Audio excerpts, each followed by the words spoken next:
Hi everyone. Good evening. Um, just telling, just waiting for some more people to join in. Today I'll be going live with Karishma Khanna.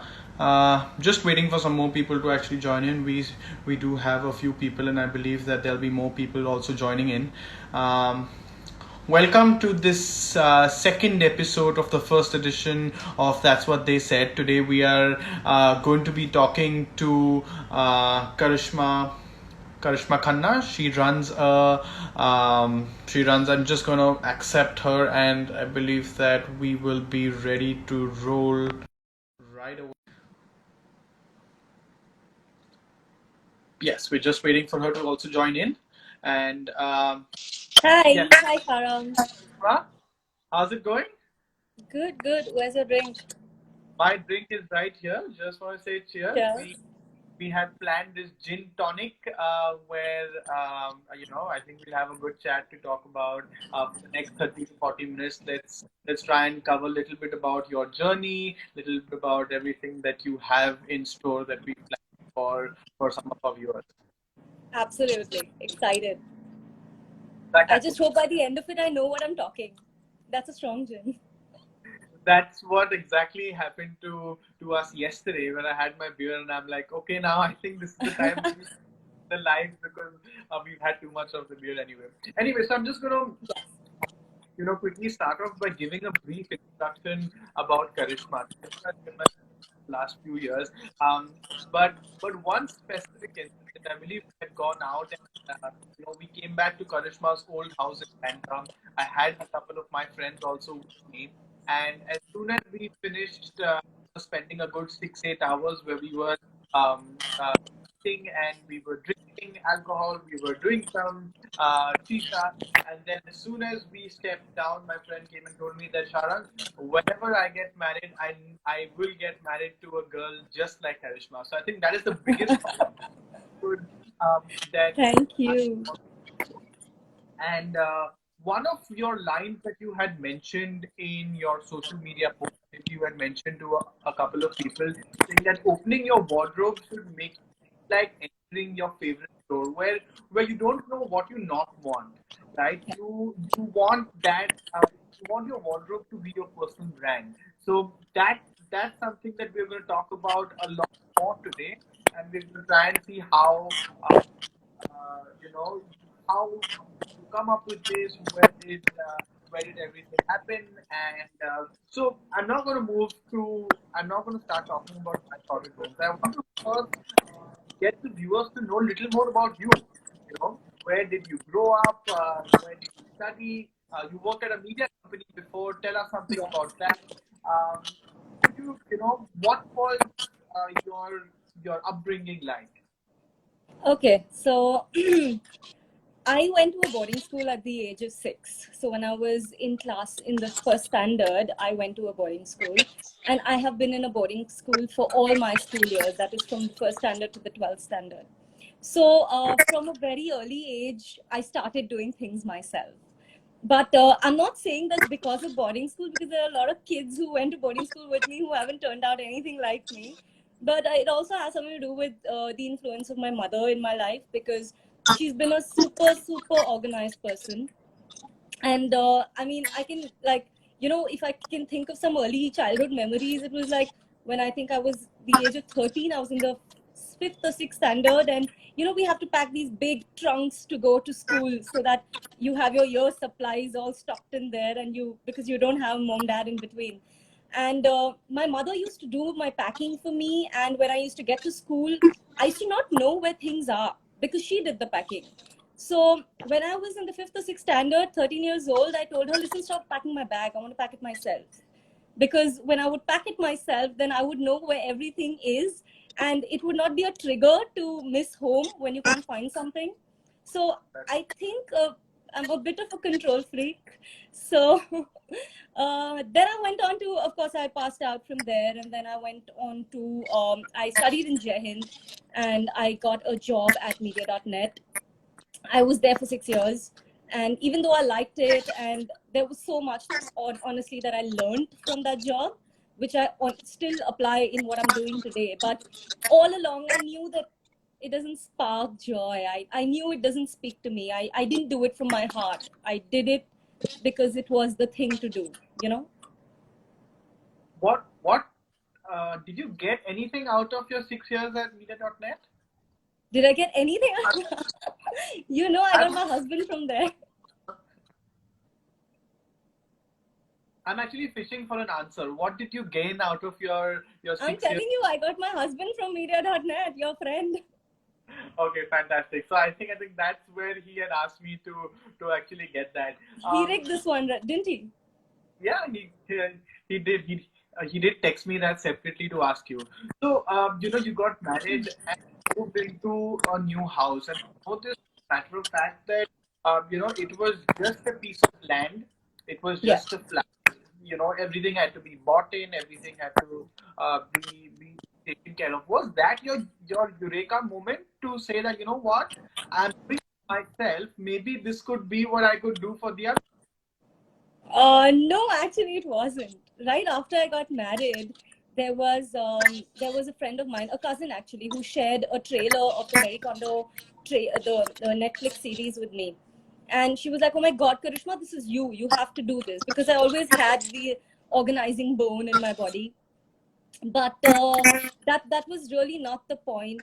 Like when I started doing my home, in fact, I did my home twice, because when I studied and I understood organizing patterns and what the systems that are supposed to be put into your place to make it more efficient, that's when I did my house the second time around, following that. And that's when it kicked in, and I was like, okay, I can do this. I spoke to a lot of professional organizers all over the world to try and understand what is the feasibility, because I was always very, very wary of the fact that, in India, we live in a mindset and a culture where we have a lot of house help around, and everybody says, ki, why do we need somebody externally coming in and telling us what to do when we have a house help? But then to that, I always say that your house help will only do what you tell them to do. And when you don't know what needs to be done, then how are you going to tell your house help what to do? Correct. And if you're constantly finding yourself in a state of mess, then that means that you don't know what to do, which is why your house help doesn't know what to do. No, absolutely. I think that's where the idea came from. Was it, tell me something about Marie Kondo. What is this certification? How did you get this? To watch a Netflix show and then say like, no, I'm going to do this right now? No. I'm actually not certified by Marie Kondo. I'm not a Marie Kondo certificate holder. But there are tons of certifications out there, and I took one of them online. The Marie Kondo one is very, very thorough, and you have to spend a lot of money to do it. And I wasn't sure whether I want to make that gamble to just begin with, because her course alone is $2,000 to just sit there, and then forget you have to travel to America, London, wherever she's doing it. So, but I read all of Marie Kondo's books. I saw her series. I watched so many interviews of hers, and not just Marie Kondo. Actually, I saw it for a lot of other professional organizers who aren't as famous, but they're famous in their own right. Like I don't. There's the Home Edit, and they're going to get their Netflix series out. In fact, so there's them. Then there's Life in General. There's so many of them out there, and I just talked each of them. I think my research and development was just talking these people and trying to understand what do they do. I read tons of books on how this functions, the science behind it, how it affects your life. And yeah, Marie Kondo, though, is the one who got a stamp on this. So people know that professional organizers exist because Marie Kondo exists, and she's done a fabulous job of putting us all out there on the map. So she's a Japanese woman, and the Japanese are known for how methodical they are and how organized they are. And she lives in America, though, and she brought this entire concept there. No, I think that that's fantastic. So my sorted homes has been sorted homes has been there for a while. Yeah, I didn't get the Instagram handle for Sorted Homes, so it's my Sorted Home. No, I think that's correct. Tell me something about your first client. I believe there was an interesting experience about your first client. You want to share the experience of your first client with us? I've always wanted to have this conversation to try and understand. Like, see, whenever anybody is out there starting as a professional, right? you behave like I know it all, I've done so many people, and you put on that persona. So I believe that the first client, you share a very special relationship with them, because they don't know that they are your first client, but they are your first client, you know Correct. so you always remember them. But then uh, I did a lot of, like, my first client, if I were to begin, would be my husband. I did up his entire wardrobe, and then I asked him that, do you feel the changes in your life? Are things happening? You know? So you try it a lot on your family, friends. They were very kind and gracious to help me, and, just let me do their thing for them until I got my first paid client. And that was, of course, super special. I remember every detail about it. Could you share some information as to what happened? Because I believe you had shared it somewhere on your social media as to something about your first client, which you really enjoyed, and how you had some connect with your first paid client. That I had a connect with my first paid client. Yeah. No, I don't know about I have a connection with every paid client. I don't know which client you're talking about out here right now. That was not my first paid client. But No. yeah, I think what we can talk about out here, no, is about a lot of people ask about pricing and what should you start off with. So what the lesson I learned from my first paid client was that, it was a very like, we were brainstorming, what should I quote, what should I not quote, because you don't want to lose the person, but you yet want the person. And people will tell you that don't undersell yourself. Some will tell you don't oversell yourself. So it's a very, very tough balance.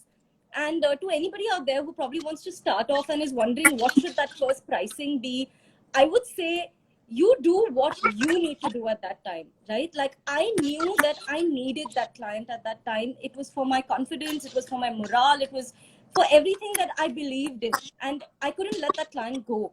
So now when I look back, I would never do what I did for that price, because I did undersell myself, but I needed it and I would Correct. not have it any other way. So that is the most important thing that I took away from my first client. No, I think that makes sense. You actually also mentioned something where where your first, technically your first client was Chirag, who's your husband today. And you He didn't mentioned pay me. no, I'm sorry, he didn't. But you went and you asked him a question saying that how do you feel right now?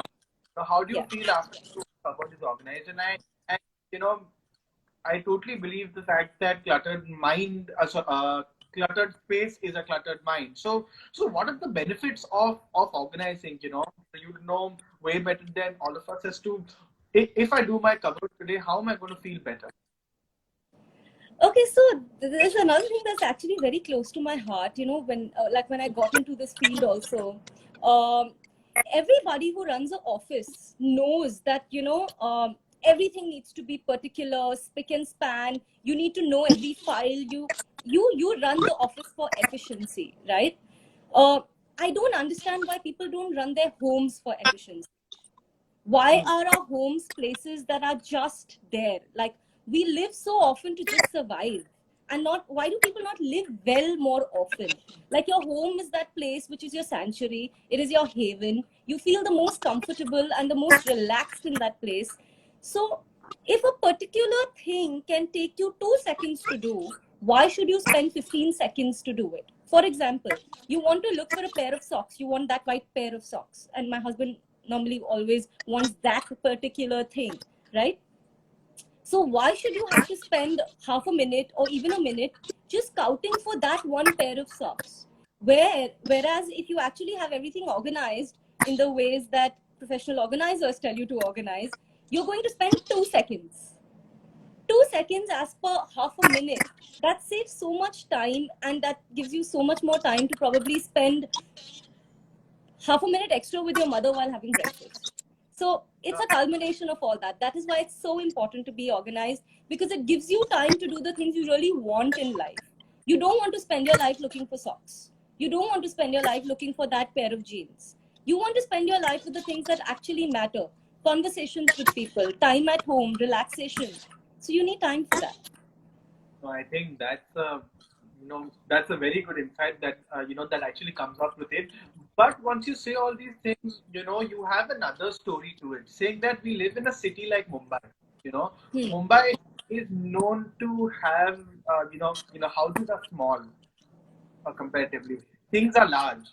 As they say in Mumbai, where houses are small but dreams are big. We have so Yeah. many things we want to keep at home, but the space is quite limited. Plus we also have an attitude that said, like how Bombay people from Bombay say, "Ha, chalta hai. Let's try and make it work. We'll manage Yes. our." How do you tackle that attitude? I want to talk about this from an attitude perspective. How do you talk about an See, okay, the way I look at it, and this is what I tell my clients as well, that if there's one thing that is a fixed asset, that is your space. You can't do anything to stretch it. You can't do anything to make it bigger. Now, if you want a garden in your house where your house is 350 square feet, you can't have that garden. Plain and simple. You can have a balcony that pots plants, but you can't have a garden, right? So your real estate is fixed and there's very little that you can do about it. But what you can do then is work around a system that makes that little space as efficient as possible.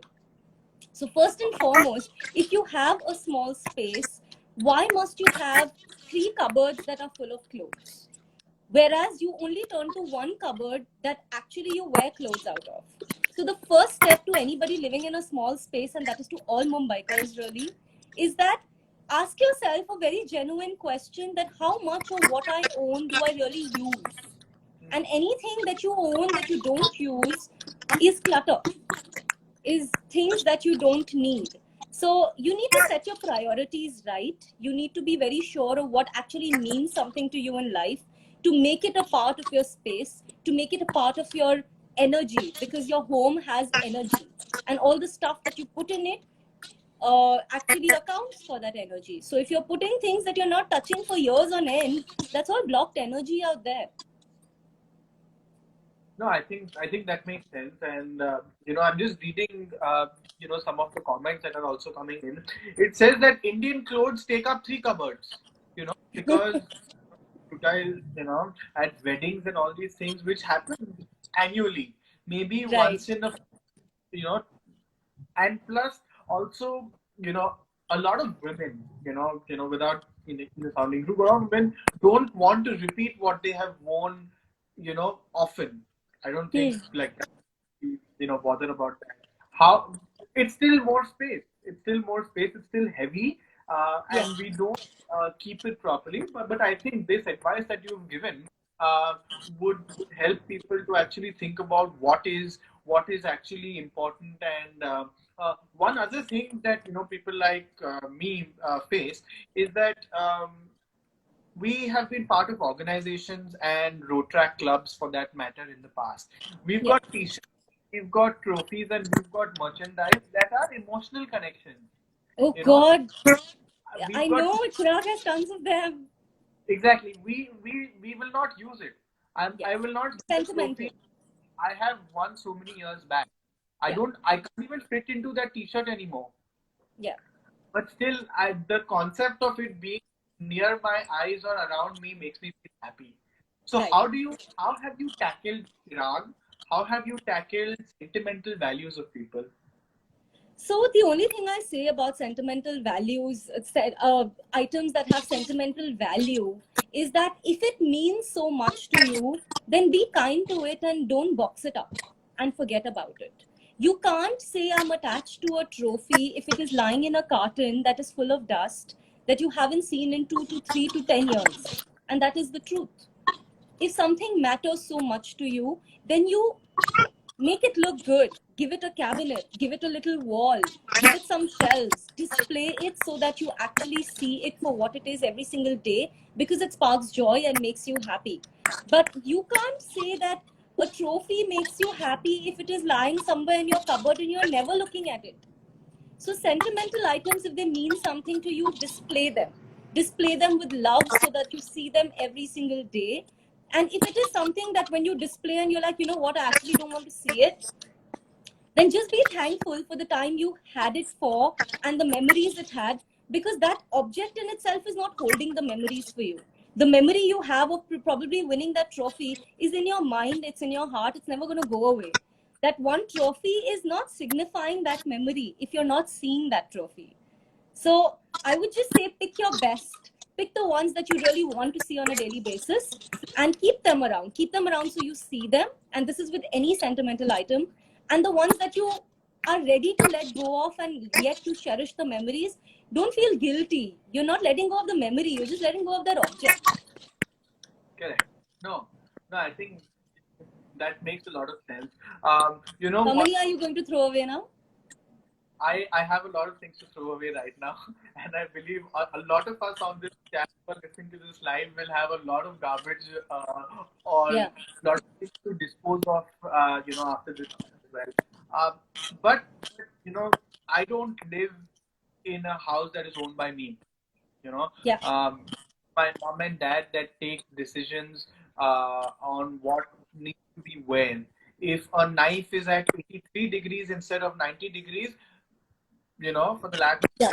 it might go down. Right.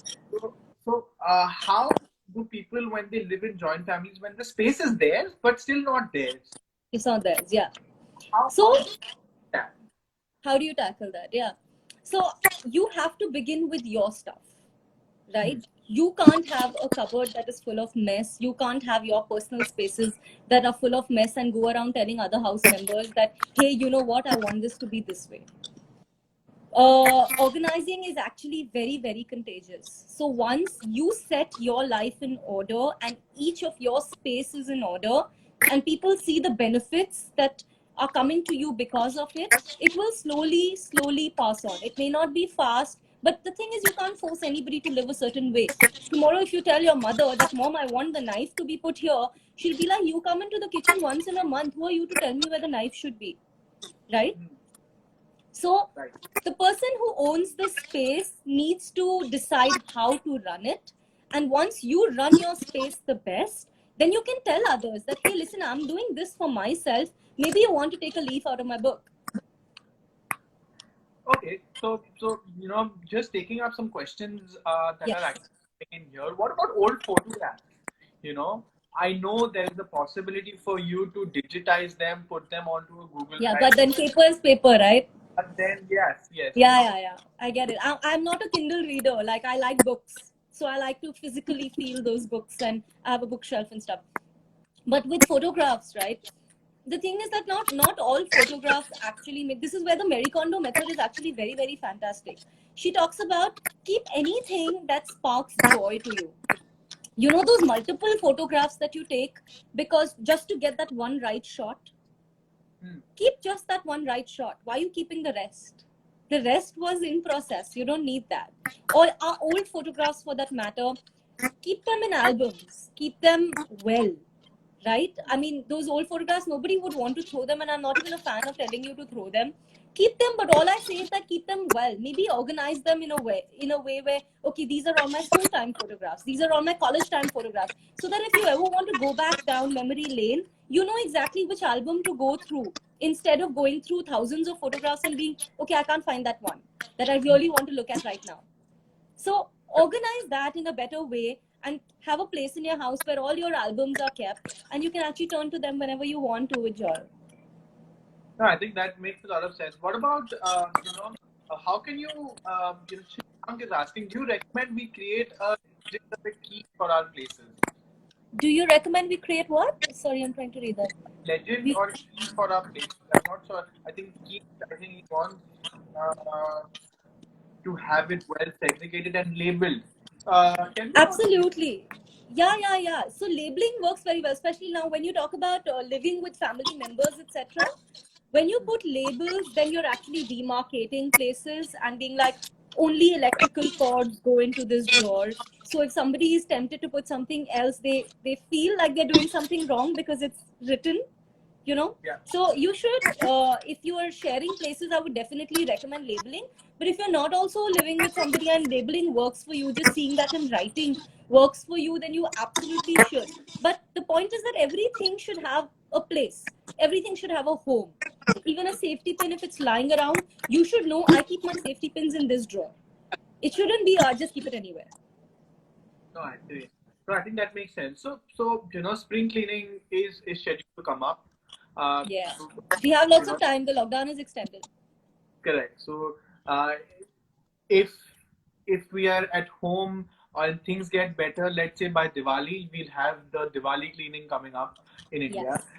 And if I want you to come over to my house, for example, or to come to any of the clients' house to help us declutter, what, how do you charge the clients? Is it per project? Is it per space, per square foot? Is it per hour?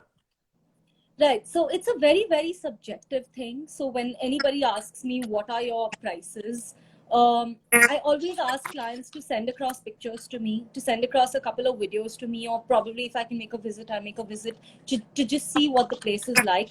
Because I can't say that, for one wardrobe, I'm going to take X amount, because you may have stuff worth 6 wardrobes in it. So I need to really see what is there.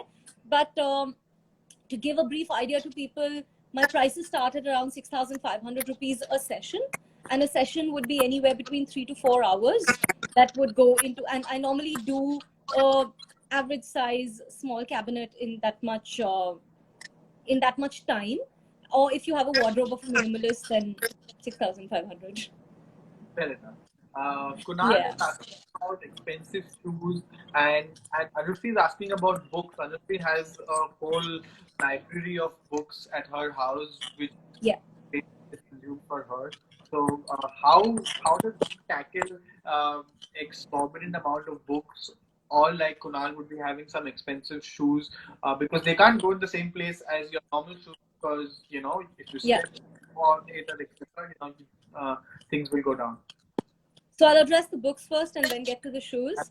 Yeah. Um, with books, again, how do you decide which books to let go of? Because books in general are very, very close to one's heart, and they are very close to my heart as well. So I know exactly what you're talking about. But there are some books that you're never going to read. There are some books that you've read half and you've left them on the shelf. There are some books that are so old that you would never take them to your bed because you fear there'll be bugs coming out of it. Those are the kind of books that you should actually let go of. Whereas there are some books that you love to just see on your shelf because of how many memories it has and how you enjoyed reading it. So those are the books that you should keep. And there are tons of ways in which you can actually do books. I have a video coming up on that. You can tune in and see it. There's some 5 different methods I talk about how you can organize a bookshelf. So you can watch out for that, I guess. About books. Kunal Yes, is volunteering. shoes. Yes, Kunal's shoes. Let's talk about them. So, all your expensive shoes, your Pradas and your Gucci's, Kunal, what you must do is keep them in their dust bags, the ones that they come in, because they are best protected in that. You have patent leather ones, you have suede ones. So, you need to make sure that the packaging it comes in, like those dust bags, your shoes should be in that. Then you can even keep it with the rest of your shoes. There's no problem because they will not get bad. But the thing with shoes also is that they are best maintained if you wear them the most. So if you want to actually maintain your Gucci's and your Pradas, bring them out more often, wear them more often so that you find they are dirty and you get to clean them more often and you put them back nice and safe. I think that's a good advice. And I think our parents should also let us do that, especially after we buy these expensive things. Um, I've been Yeah. seeing on media, and I've been seeing some of your pictures and your all the videos that are about. And there were two of them that I specifically remember that if I saw that, I would have collapsed. I'm like, there's no way in hell I could do that. Did you face in your experience of sorted homes where you saw something and I'm like, what? This is going to be really difficult. I don't know how I can do this. How have you tackled? Have you had some? No, ironically, when I look at a place and it is a big mess, in my head, I'm thinking, wow, I'm going to get some mad before after shots. That's the first thing that I think of. But yeah, some places do get daunting, yeah. But then it's always the end image that gets me going and that gets me like, I always say I love clients who are messy, and the messier the client, the more I love them, because then I get to do so much more of what I really want to do. So it's not daunting to the fact, to the extent where I want to leave it and run. Okay. Otherwise, they won't hire me. So, my next thought or my next idea revolved around, have you felt at any time in your professional career so far that, this is going to be, very difficult. This is like, Yeah. I don't know why I've got into this. This is such a pain. I don't know if I want to do this anymore. Uh, have you experience so far? If not, then great. But, like if yes, how did you come out of it? How do you leave? Right. So the thing is that I did have a well-paying job and I was in it for 6 years, right? And I got a constant salary and I earned well. I was happy with my life, but yet I was not happy, which is why I moved out of it and I got into this. And even though it has a lot of challenges, the first one, convincing somebody that you need a professional organizer. If your house or your office or your spaces are in a mess and you're not being able to deal with it, you should not just let it rest, because you know how they say that you don't know what you've got until it's gone, but then you also don't know what you were missing until it arrives. Like Yeah. a professional organizer is that, it's the latter. Correct. So it's difficult to convince people often at times that this is really a needed industry. But apart from that, I'm happy. Yeah, like I probably don't like, I began with not making as much, but it's whatever you do from the heart always goes a long way, and I know this is going to go a long way. So the satisfaction cannot amount to the amount of money. So Fair enough. Just moving to a simple point that you made right now, where I was, like I had a job, it was paying well. Maybe I wasn't the richest person in the world, but I was content. I was okay with yes. what. A lot of people have similar ideas. You know, a lot of people have maybe similar or little more out of the box ideas, but they are right now in their jobs. They're right now in their comfort zone. What advice would you give to young entrepreneurs who have that inclination, who have that spark, but are fearing to take that risk and think out of the Yeah. box? I asked this question in my live yesterday. I will be asking it later on, as well. But Yeah. what is your See, I don't advice? know what is the right answer to that, honestly. I'll just tell you how I took the plunge, right? Yeah, yeah, Um, for me, it was about, like, one day I was actually thinking about it and I was like, am I going to grow old in this place? Am I going to have babies in this place? And I didn't like the image I saw in front of me. And I knew that I had, like you said, we're all young, right? We have age as our advantage. And if you don't take the plunge now, the yeah. thought that you will never take the plunge was so scary in my head that I was like, no, I can't live my entire life like this. I need to at least give this a shot. I need to know where it goes. I need to own something and give it my all. And if the worst case scenario, have a failed story. But I need to have it. So Correct. that's what actually got me going. That I couldn't I saw 5 years of my life ahead and I didn't like what I saw. That's when I was like, screw this, let's do it. Fair enough. Fair enough. Yeah. I think that's some good insights. If you don't do it right now, to do it later might not be the best idea, because Yeah. that's when a lot of things would actually come about. Having stalked your social media page quite a bit, I I have come to the conclusion that you share a lot of tips, a lot of 5-minute craft videos, a lot Yeah. of things on how to fold your towel or how to keep your towel where they're supposed to be. If you're telling us how we should do your job, then Right. won't it? So Pooja Dhingra gives out recipes. You don't stop going to Love 15, do you? You still go to the place. And hiring a professional organizer or working with a professional organizer is a lot like working with a nutritionist or a physical trainer. Everybody can Google anything at this point. You can Google an entire working out schedule. You don't need to pay anything for it. But people still do it. Why do they do it? Because they realize that, I need professional help. I need a push. I need to just get started before I can sustain this for myself. That's why a professional organizer is important. And what I put up on my social media is merely a trailer to what you'll actually see when you hire me. So, No, It's I fine. think It's a date. that makes sense because if I see and I try to do it, maybe I'll fail at doing. I'll I'll fail at how to fold my towels. So maybe I'll just call you and I'll No, try. that's an easy one, Sharon. You can't go wrong with that one. Fair enough. Fair enough. So Yeah. so we spoke yesterday, and I thought that if you would like to show the viewers that are there right now and the people who would be seeing this, in time as to how upper section looks like what is it actually that is there, if you have something that you could You show want to in your. raid my house, basically. Yes, I want to see your house. I want to You see you want uh, Okay, I'm not one going to show you my entire house because it's not at all times ready. That's not what a professional organizer's house looks like. But I see that, one part. Yeah. yeah. So, okay, I'm just going to show you some quick things, right? Like, you spoke about Bombay being a problem with spaces and us not having enough space. So, what I've done in my house is a hack for space, all right? So, this is a I've gone vertical.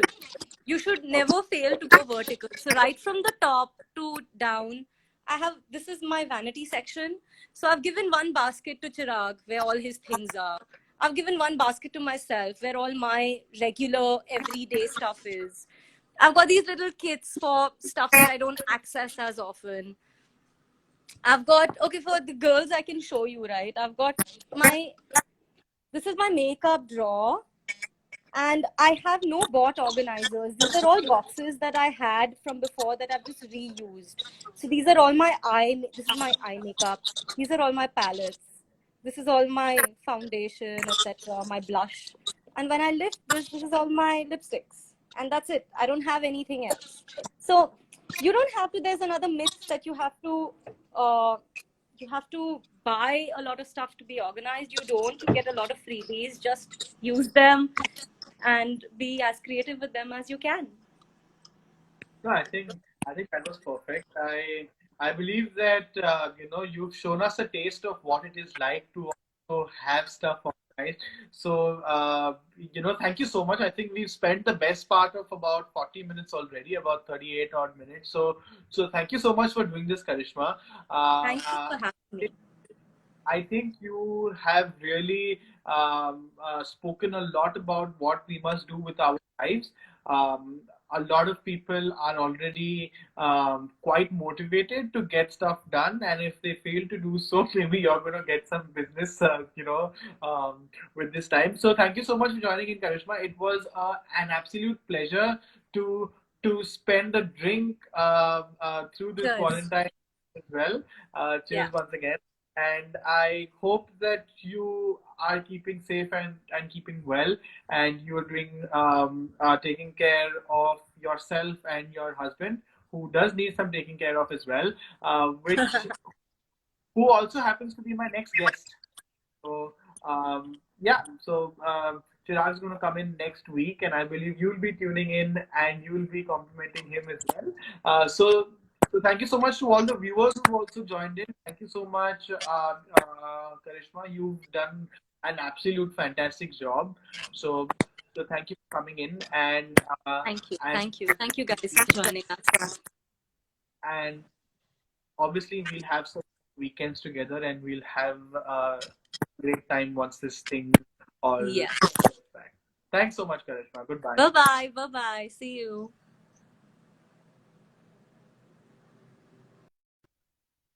All right, guys, that was Karishma. That was the end of our second episode of That's What They Said.